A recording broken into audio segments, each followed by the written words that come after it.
Bueno, bueno, la clase de hoy va a ser ecología, ahora les voy a compartir la pantalla, vamos a tener una primer parte teórica y después vamos a tener una actividad práctica. Finalizada todo lo que tiene que ver con la unidad de ecología, después ya vamos a pasar a hacer la atención de grupos para ir viendo con ustedes los temas posibles para el trabajo integrador. Vamos a hacerlo todo por este canal, así que no vamos a estar abriendo otro link. Vamos a arrancar. La clase de hoy, la unidad 3, es ecología. Lo que vamos a empezar, como les contaba, por esta parte teórica, ya que tengo al ingeniero Sánchez que está con nosotros en el curso. A medida que vayamos avanzando, voy a irle también haciéndole participar para que, por si quiere aclarar o agregar algo más sobre lo que estamos comentando, ya que, bueno, él fue el que hizo el libro y realmente, ya que está participando de las reuniones, me parece interesante poder aprovechar que haga sus comentarios. Bueno, vamos a arrancar.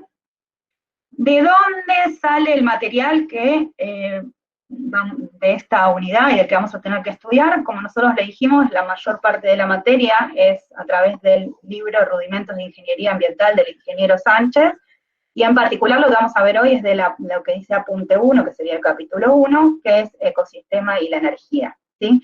También al final, por lo que son servicios ecosistémicos, hay material que es del doctor Pablo Canciani, que es de CONICET.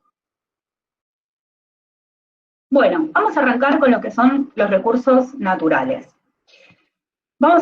Empezamos por definiciones, ¿sí? ¿A qué le llamamos recursos? ¿Qué es un recurso?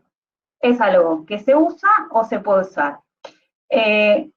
Cuando ese algo es suministrado por la naturaleza, se trata de un recurso del tipo natural, y cuando no, van a ser recursos que son naturales. Ahí se me abrió un micrófono, chicos, no sé quién es, pero fíjense de bloquearlo.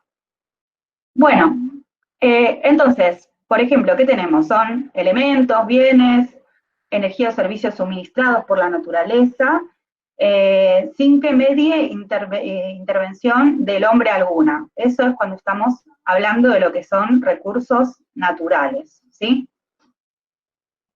¿Cómo los puedo clasificar? Y acá hay dos conceptos que son importantes para que los podamos entender. Uno es el de renovable o no renovable, y el otro es de agotable o no agotable, para que nos queden claros que son conceptos diferentes.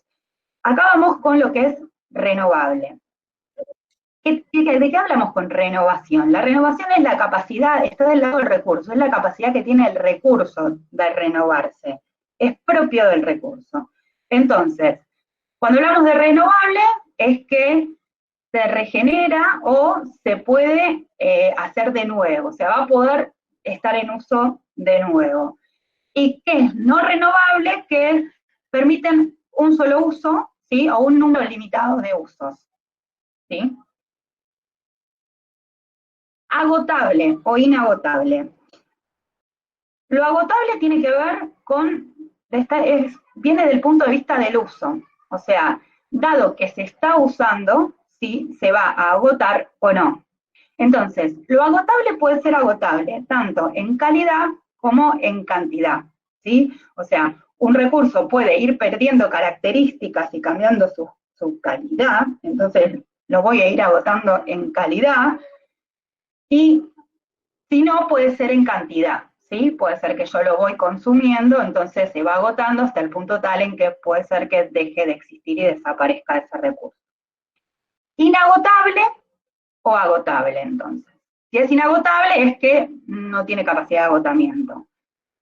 Y acá una aclaración. Cuando estamos hablando de agotable o inagotable, también tiene que ver un poco con, digamos, con el tiempo, digamos, la finitud de la cosa.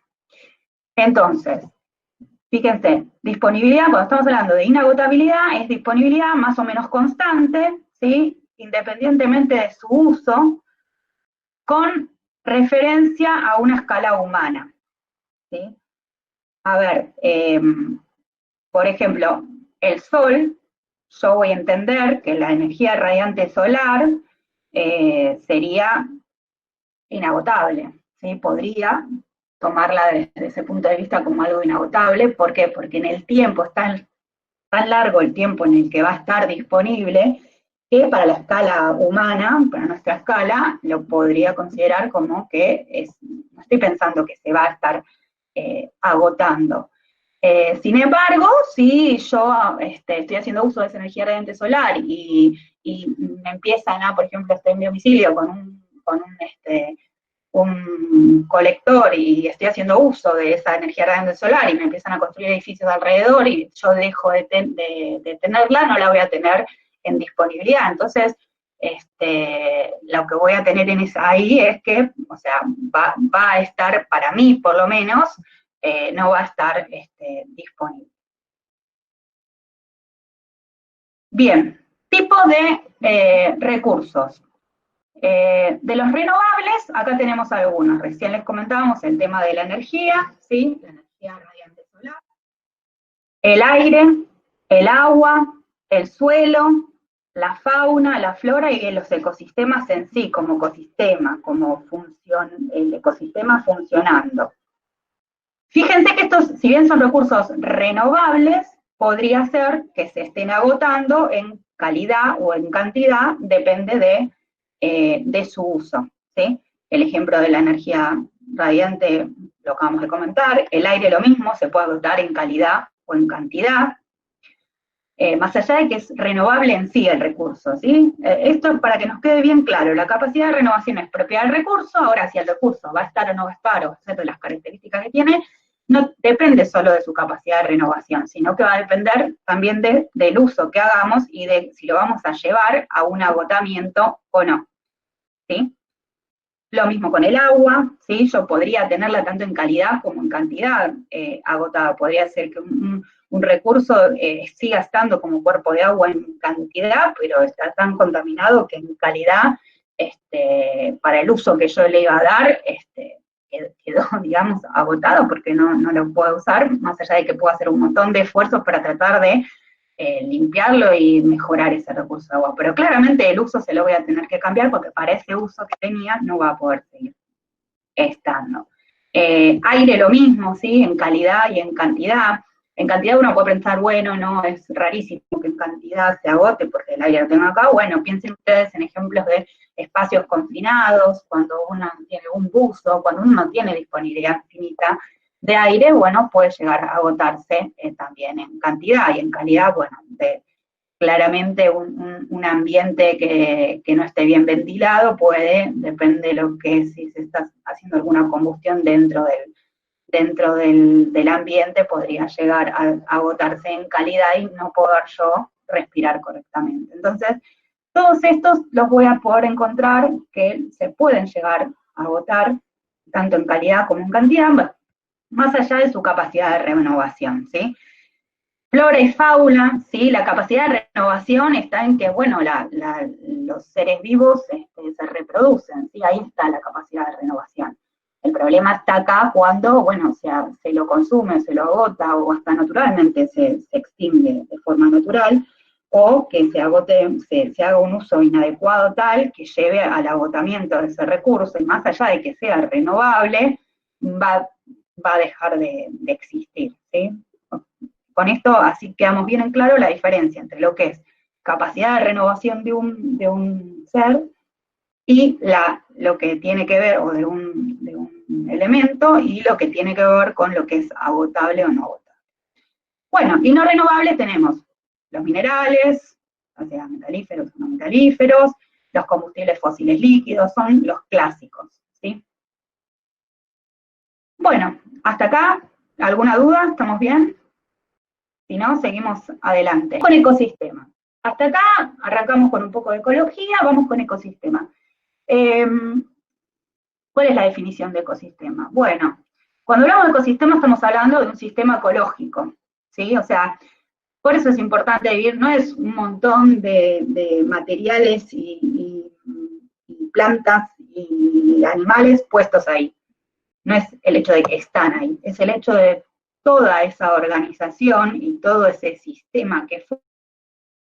Es cualquier unidad que incluya la totalidad de los seres vivos en un área determinada, ¿sí? Tiene alcance, que actúa en reciprocidad con el medio físico, ¿sí? O sea, en reciprocidad, el ser vivo al medio, el medio al ser vivo, de modo que una corriente de energía conduzca a una estructura trófica, ¿sí? Ahora vamos a ver, la relación de alimento alimentado, de quién se come a quién, una diversidad biótica y a ciclos de materia claramente definidos dentro del sistema.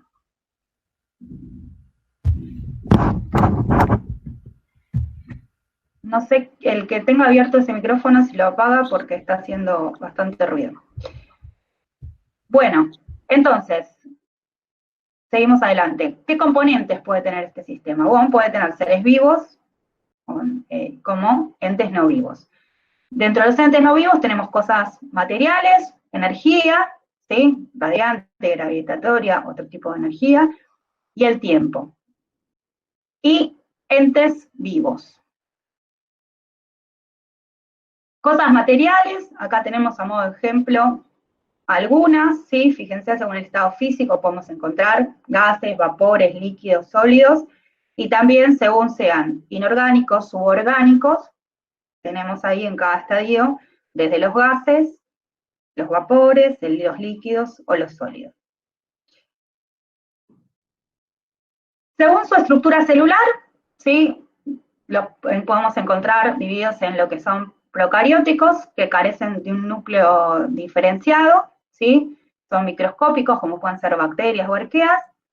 Luego tenemos los eucarióticos, que sí poseen un núcleo definido, ¿sí? Unicelulares, protozoarios, pluricelulares, y los virus, ¿sí? Que son organismos biológicamente extremadamente pequeños, que no entran en las categorías anteriores. Tenemos parásitos o ligados de células, carecen del sistema energético y de capacidad de autorreproducirse.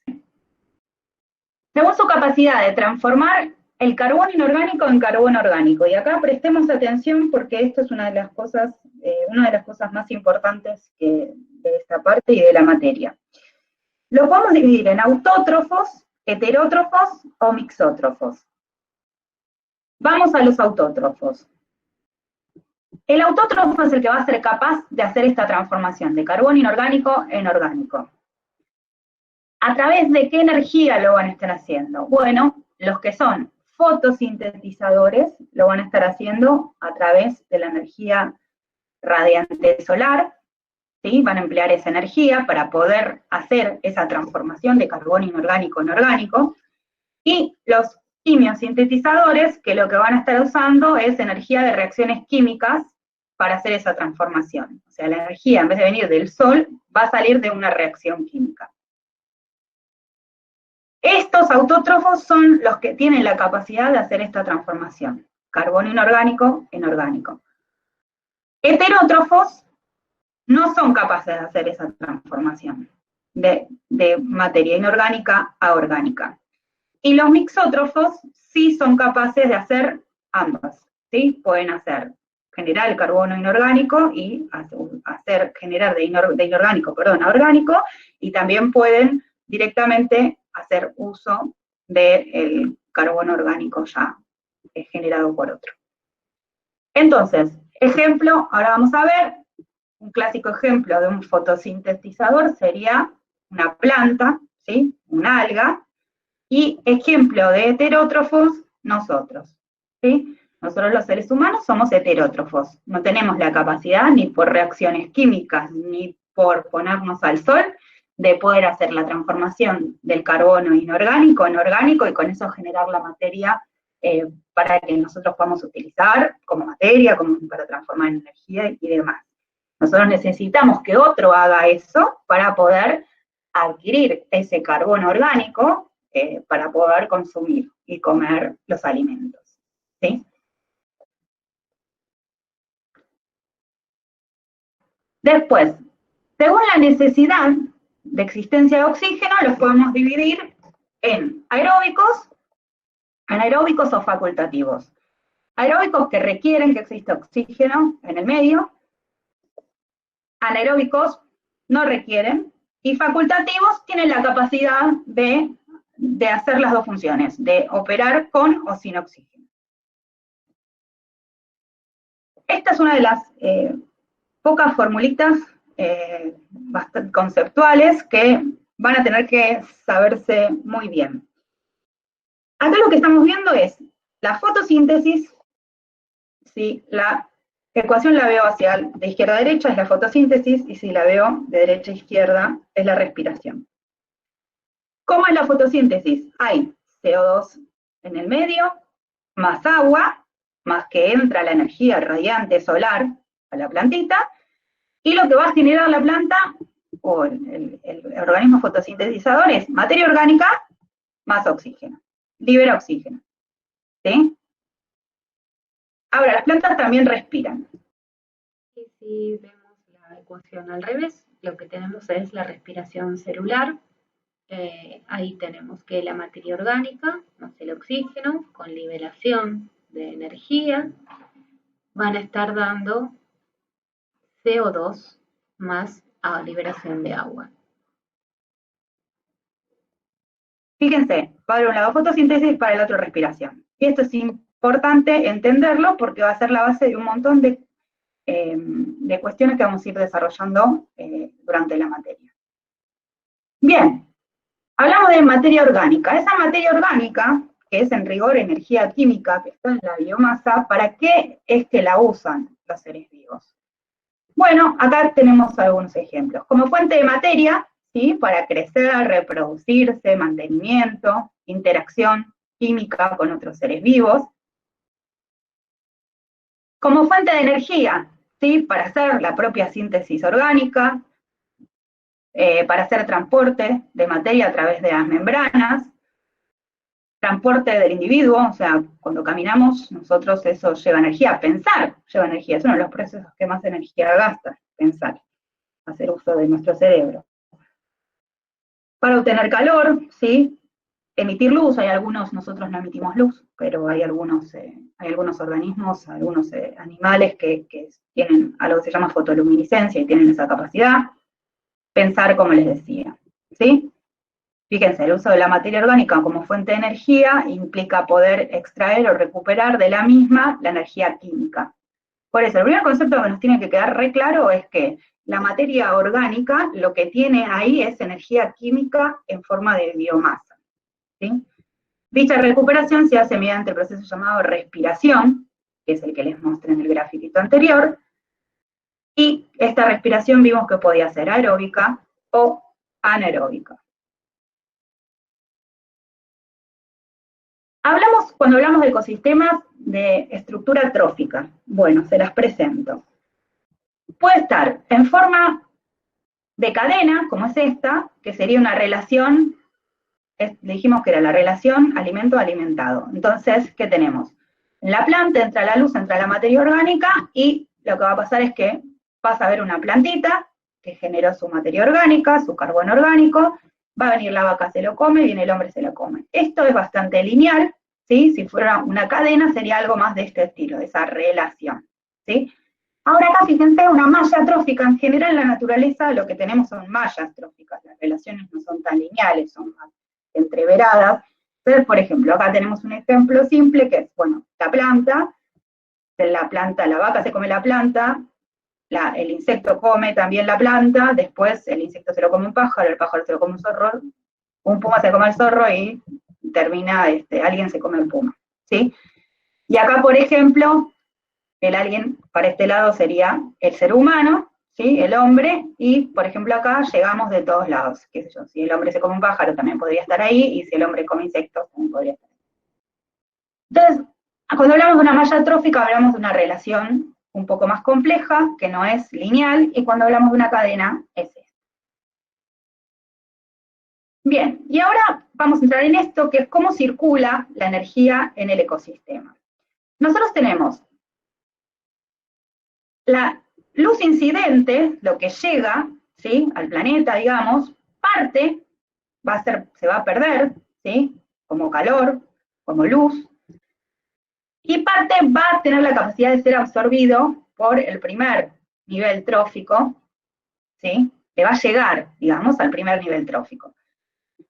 De esa parte que le llega al nivel trófico, parte también es perdida, ¿sí? Como calor, y parte sí va a quedar retenida, transformada, esta energía radiante que está acá, es lo que le va a quedar, se va a poder transformar en energía química de la biomasa. ¿Sí? ¿Qué pasa? Lo que va a pasar es que este nivel trófico, este primer nivel trófico, que son plantas y algas, lo que va a pasar es que respiran, ¿sí? Entonces, en la respiración va a haber un consumo de energía, entonces lo que va a quedar en rigor disponible dentro de este ser vivo, planta o alga, va a ser lo que se llama producción primaria neta, ¿sí? Luego, hay parte de eso que es no utilizado por el nivel trófico que sigue. El nivel trófico que sigue sería un herbívoro, ¿sí? El segundo nivel trófico sería el que va y come una planta. Entonces, este segundo nivel trófico, ¿qué pasa? Parte es no utilizable. Entonces, esta parte que es no utilizable, por ejemplo, pueden ser las raíces de una planta, que el segundo nivel trófico no se los come porque se come solo las hojitas, no va a ser materia orgánica disponible para que sea ingerida por este otro nivel. Entonces, en la diferencia llega finalmente lo que el nivel trófico que sigue puede comer. Lo come, parte va a ser no asimilado, o sea, las excreciones, ¿sí? Que va a tener, las heces, todo lo que se larga, lo que no se asimila en el cuerpo, y parte va a quedar retenido, o sea, ese herbívoro come y esa materia orgánica le va a quedar retenida y va a quedar como energía química disponible para que la pueda usar, ¿sí? Para todas sus funciones y también como fuente de materia para sí mismo, como vimos antes. ¿Qué pasa? Este nivel también respira, entonces tenemos la respiración del segundo nivel trófico. Y así va a quedar la que se llama producción secundaria, ¿sí? ¿Qué es lo que le va a quedar disponible al tercer nivel trófico cuando coma? ¿Sí? Esto es lo disponible cuando se come un herbívoro, digamos. Idem con lo mismo. Parte no utilizable, parte ingresa, parte no asimila, respira, y esto es lo que queda, ¿sí? De producción terciaria, que sería lo que queda en el carnívoro. ¿Por qué es importante esto? Porque nos ayuda a entender cómo viene desde la energía hasta la parte hasta la materia, hasta el último nivel trófico, cómo es todo el proceso y cómo es que llegamos a tener materia nosotros, ¿sí? O sea, todo viene de un proceso que arranca por acá atrás y viene, en el caso de nuestro planeta, a través de la energía radiante solar. Bien, acá lo que tienen es aclarado cada una de esas códigos que yo les fui contando qué es, ¿sí? Acá tienen para que puedan mirar después más tranquilos, cómo dependiendo cómo pueden ser rendimientos diferentes, ¿sí? Fíjense, máximo, medio, y el promedio, fíjense cómo pueden ser aprovechamientos diferentes, cómo quedan los aprovechamientos diferentes en los distintos pasos. Bien, cerrado esto, vamos a ver otros dos conceptos, que es energía endosomática y exosomática. La endosomática sería esta que estamos hablando, que es la de la biomasa, ¿sí? La energía química de la biomasa, la propia. Y después, la otra energía que puede llegar a estarse requiriendo es la exosomática, ¿sí? Que es la que no permanece en el ser vivo. La otra sí, la otra va quedando en el ser vivo. Esta no permanece en el ser vivo, pero es imprescindible para su vida. Y como ejemplo, voy a tomar un ejemplo que siempre comentaba el ingeniero Sánchez, que es, por ejemplo, cuando yo riego una planta, ¿sí? Cuando yo riego una planta, yo estoy gastando energía en regar esa planta, en ponerle en disponibilidad esa agua, que a la planta lo que recibe es el agua. Sin embargo, esa energía exosomática fue necesaria el riego fue necesario para que la planta pueda sobrevivir.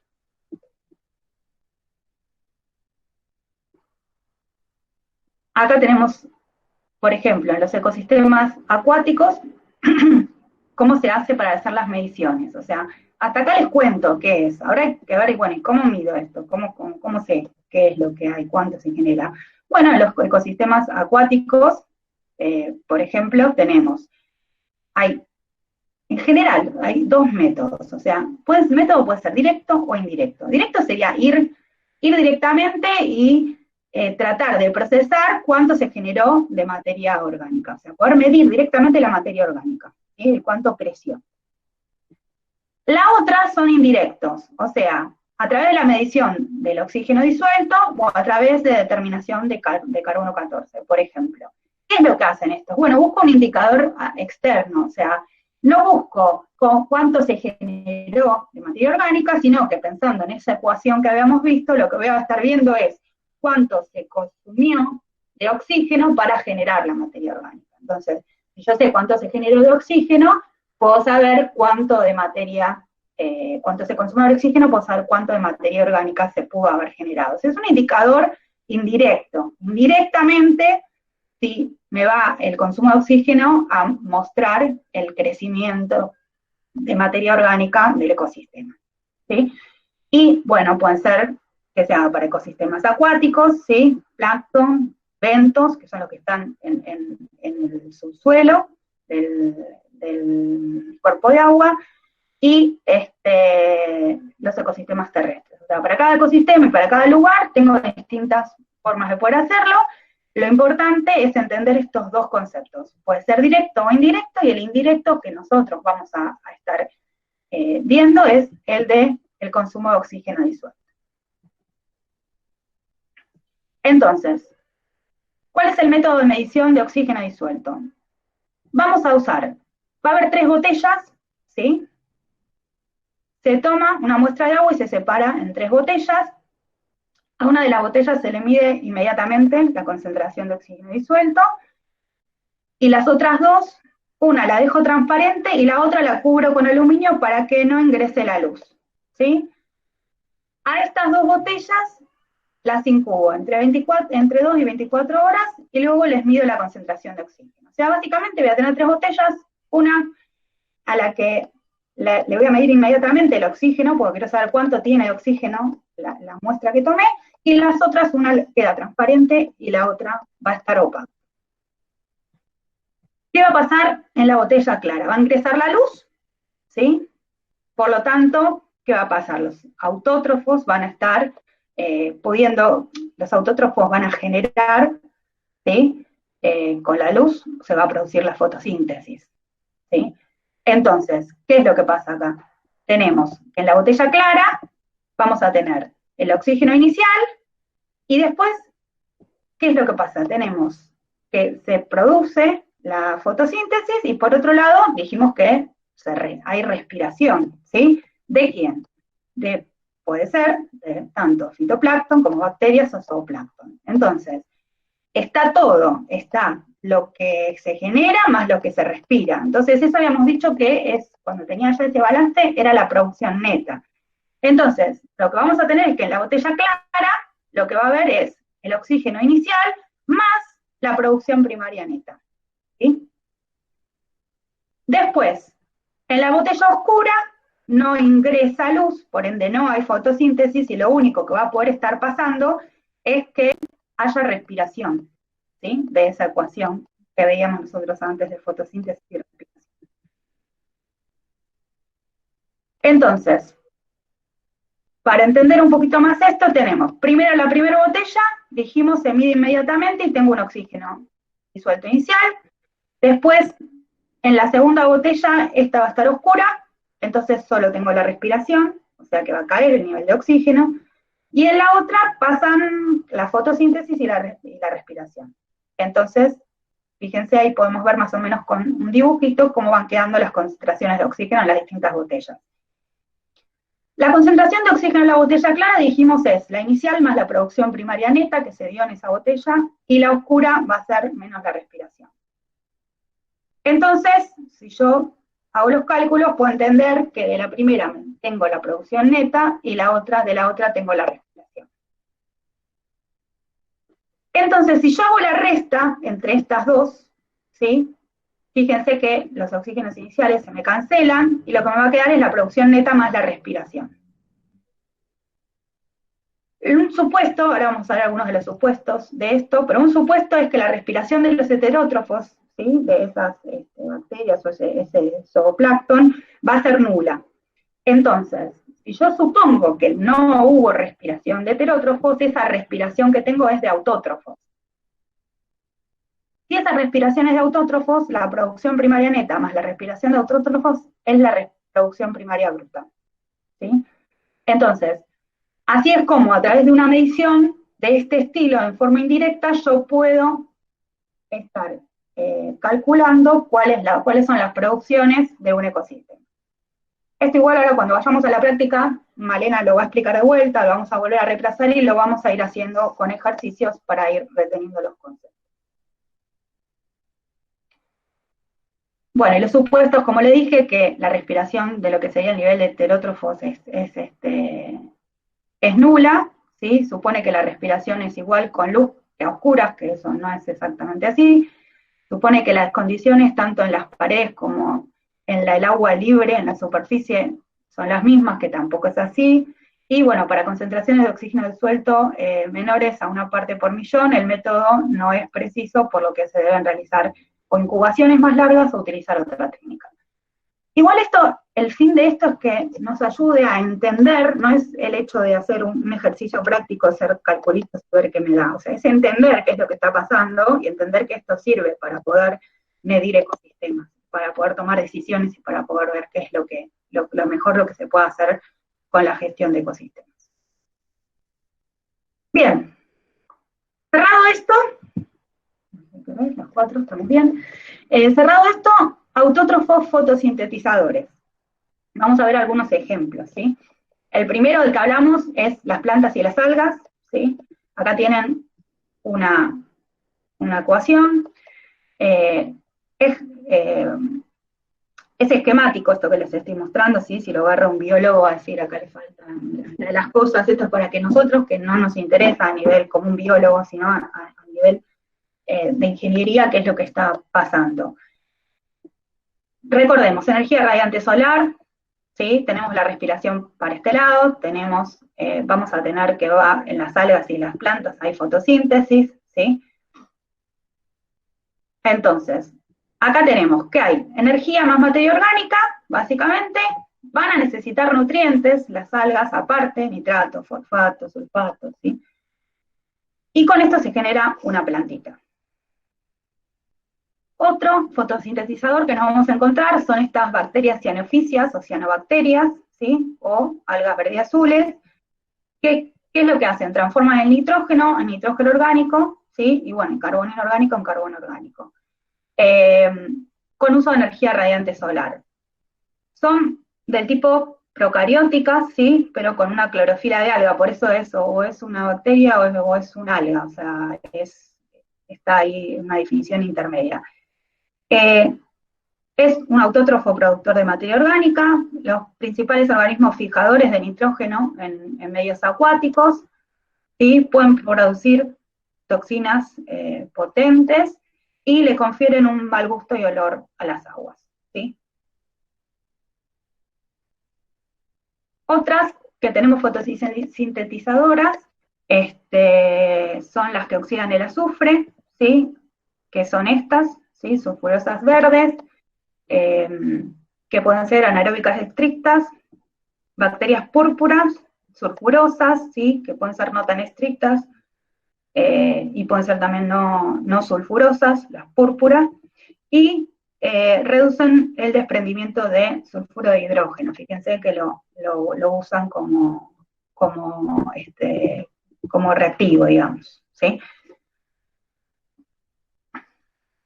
Y hasta acá con las tres agrupadores que les queremos contar de fotosintetizadores.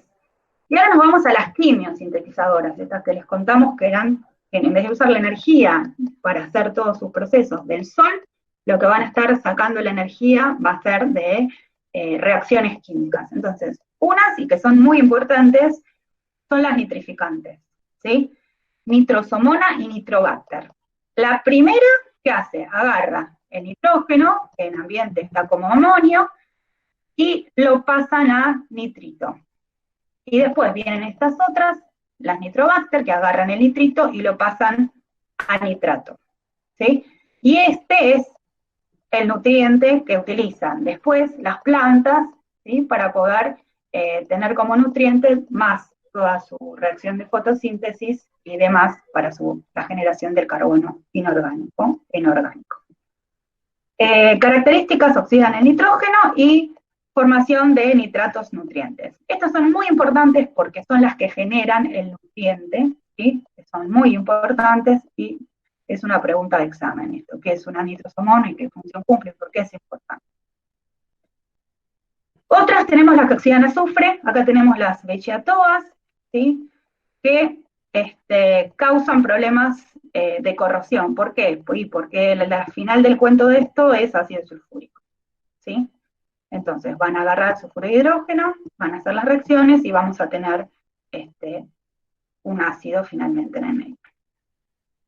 Luego tenemos las bacterias que oxidan el hierro, ¿sí? Thiobacillus ferroxidans y otras. Fíjense cómo se produce acá la oxidación de hierro, y el hierro férrico precipita como hidróxido férrico, originando, bueno, yacimientos, enturbiando el agua y forman costras en cañería. Bien, hasta acá les contamos un poquito algunas. Ahora, no sé cuánto se ve esto, yo en la compu lo veo bien. Bueno, es un poco ponerles estas señoritas y señoras que les estamos mostrando por ahí, cómo es el cuento. Fíjense, acá tenemos un cuerpo de agua, tenemos la interfase, aire, atmósfera, digamos, el cuerpo de agua, el agua. Por acá abajo vamos a tener la parte del subsuelo, o sea, va a haber sedimentos, y ya acá tenemos la interfaz entre la parte del subsuelo y la parte del agua. Y en el medio tenemos un montón de microorganismos que son los que van a estar cumpliendo estas funciones y haciendo estas reacciones que les estábamos contando antes. Acá tenemos algo importante de destacar: en un cuerpo de agua vamos a tener, en general, entre todas interfaz de medio, ¿qué tenemos acá? Tenemos el oxígeno disuelto y el oxígeno en aire, ¿sí? Depende del grado de saturación, que es el grado de saturación que tenga, el oxígeno va a ir del agua al aire, o del aire va a volver al agua, ¿sí? Algo parecido va a aparecer con el nitrógeno, ¿sí? Acá tenemos este grupo de bacterias que son las cianofisias, ¿sí? Que son bacterias importantes, ya les habíamos comentado antes, por la fijación de nitrógeno. Fíjense, de nitrógeno a nitrógeno orgánico. Después acá ya nos metemos en, ¿qué tenemos? Bacterias, ¿sí? Que van a estar, tenemos materia orgánica, fíjense, fuentes de materia orgánica, la respiración. Van a estar tomando también los nutrientes, ¿sí? ¿Qué tenemos acá? Nitrógeno orgánico, que va a pasar a ser NH3. Este es el que van a estar usando, estas son esas nitrosomonas y nitrobacter que les contábamos, que van a estar generando los nitratos, ¿sí? Acá tenemos, entonces, luego esto puede ser usado por las algas y por las bacterias para hacer todo su ciclo de fotosíntesis con la inclusión de los nitratos. Acá tenemos la fotosíntesis en sí, ¿sí? Y estas también van a respirar, o sea que también van a hacer el consumo de esa materia orgánica y la liberación de CO2 y agua. Después, dentro de lo que es el medio todavía aeróbico, ¿sí? Tenemos estas otras, que son las bacterias aeróbicas quimiolitotróficas, ¿sí? Son las Bechiatoa. Acá tenemos cómo agarran, dijimos, bueno, agarran el sulfídrico y lo transforman en sulfato, ¿sí? Después se va a ir esta línea que está acá, donde está el puntito, es la división entre aeróbico y anaeróbico, o sea que de acá para arriba tengo todas las que son, que utilizan el oxígeno disuelto en el agua para la respiración, y estas de acá son anaeróbicas, ¿sí? Que lo van a sacar, no lo van a sacar de lo que está disuelto en agua.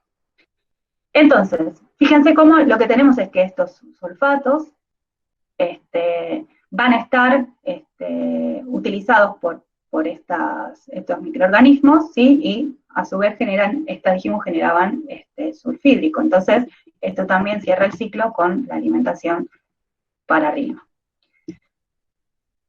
Después, ¿qué otra cosa vamos a ver? Dentro de las que son anaeróbicas, digamos, tenemos acá estas, que son bacterias amonificadoras, ¿sí? Fíjense, estas van a generar NH3, ¿sí? Que después va a ser utilizado en las otras reacciones. Y así tenemos la explicación de más o menos en qué lugar se van encontrando estos microorganismos y qué función, o las algas, o la interacción con la atmósfera. Entonces es un poco poner en situación todo esto que estamos tratando en forma teórica, como en un ecosistema, fíjense, esto es súper resumido, lo que está pasando en un ecosistema, en este caso acuático. ¿Sí? Bueno, y acá, siguiendo con la misma línea, lo que tenemos es, esto después lo vamos a analizar un poquito cuando empecemos a ver tratamientos, pero acá fíjense que lo que tenemos es una laguna, lagunas de profundidades diferentes, ¿sí? Entonces lo que vamos a tener es una laguna que en rigor no tiene casi oxígeno disuelto, va a ser una laguna más del tipo anaeróbica, fíjense, el oxígeno puede haber un poquito acá en la superficie, entonces los microorganismos que van a estar operando acá son los que son del tipo anaeróbico, y fíjense en este caso que vamos a tener liberación de sulfuro de hidrógeno. Y acá, esta es una laguna de tipo facultativa, dijimos, existen organismos facultativos. Bueno, son estos organismos que tienen la capacidad de vivir en los dos medios. La laguna facultativa es, en rigor, son casi todas las lagunas son facultativas, que lo que tenemos acá es una parte que es anaeróbica y otra aeróbica. ¿Sí? Entonces acá podemos ver también cómo acá aparecen de vuelta los microorganismos que vimos en la filmina anterior. Esto está en el libro, está explicado en el libro y está muy claro y muy didáctico para poder entender y salir un poco de una definición de qué es una bacteria, qué es lo que hace y cada uno estudiarlo de memoria. Más vale estudien conceptualmente y entendiendo dónde están y qué es lo que hacen y qué función cumple, que es un poco a lo que apunta esta materia. Bien, y para ir cerrando vamos a meternos un poco en lo que son servicios ecosistémicos. Entonces acá vamos a ir viendo algunos agrupadores, ¿sí? Por ejemplo, el servicio de aprovisionamiento, ¿sí? O sea, que ese ecosistema lo que me va a estar dando es provisión. ¿De qué? De comida, de agua, de leña, de lo que sea. Esos son los beneficios que va a tener, que uno está viendo en el ecosistema. Que antes es un poco el concepto de recurso. Yo tengo este recurso porque entiendo que lo voy a usar y lo voy a usar para mí, como una finalidad, para mi bienestar, para mí en particular. Y quizás este era el único beneficio que uno, si es muy arriesgado, le puede ver a ese ecosistema. Decir, uy, ¿qué hay? Mira, tengo un bosque, uy, qué bueno, saco madera, uy, mira, hay animales en ese bosque, a ver, ¿para qué puedo usar? O sea, esa mirada de fuente de recursos, que no es la única, pero sí existe y está, y es una de las funciones, que provea materia. ¿Por qué? Porque no está mal, porque nosotros, ¿qué dijimos? Nosotros no tenemos la capacidad de transformar la energía radiante solar, ni por reacciones químicas de otro estilo, la materia inorgánica en orgánica. Entonces nosotros, si no, nosotros estamos en ese tercer nivel trófico. Si nosotros no hacemos uso de los que sí lo generan, nosotros no lo podríamos hacer de por sí. Entonces, esto es como fuente de comida, que son las clásicas, cultivos, ganado, pesca, acuicultura, ¿sí? Alimentos salvajes.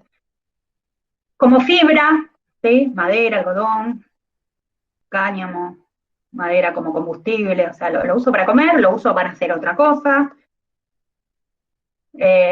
como recursos en general, genérico, productos bioquímicos, agua dulce, ¿sí? O sea, lo voy a usar para consumir, para generar algo. Después, este que es muy importante entender es el de regulación, ¿sí? Regulan el clima, ¿sí? Regulación, sequías, inundaciones, degradación de la tierra, enfermedades, o sea, los ecosistemas regulan un montón de cosas, ¿sí? Acá podemos ver algunos beneficios, la regulación de la calidad del aire, ¿sí? A nivel global, o regional o local. O sea, la Tierra respira a través de los bosques y de las selvas, ¿sí? O sea, tenemos una regulación de la calidad del aire que está dada por los ecosistemas del planeta, los cuerpos de agua, ¿sí?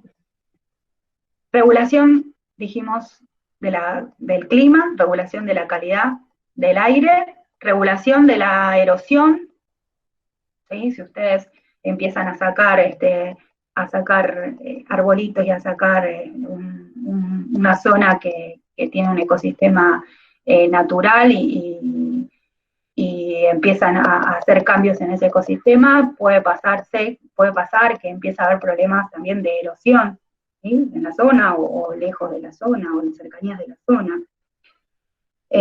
Purificación del agua, ¿sí? Regulación de enfermedades, regulación de pestes, polinización, o sea, la polinización es importantísima y a veces cortando algo en particular se corta la polinización de ciertas especies que son importantes para que pasen otras funciones en los ecosistemas, ¿sí? Regulación de desastres naturales. Cumplen funciones de regulación.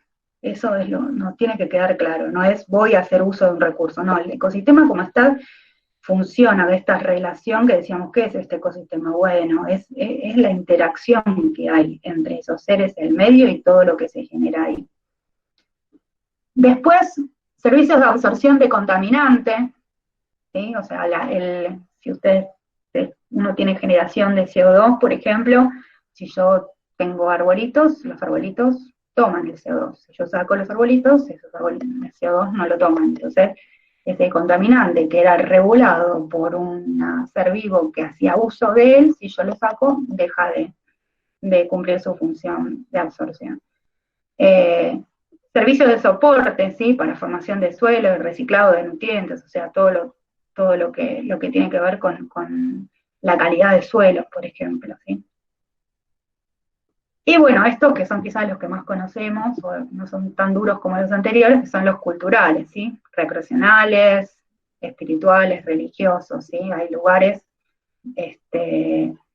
no es material esto, sino que está en otro plano. Tenemos, bueno, valores religiosos y espirituales, sistemas de conocimiento, valores educativos, paisajes, inspiración, estéticos, ¿sí?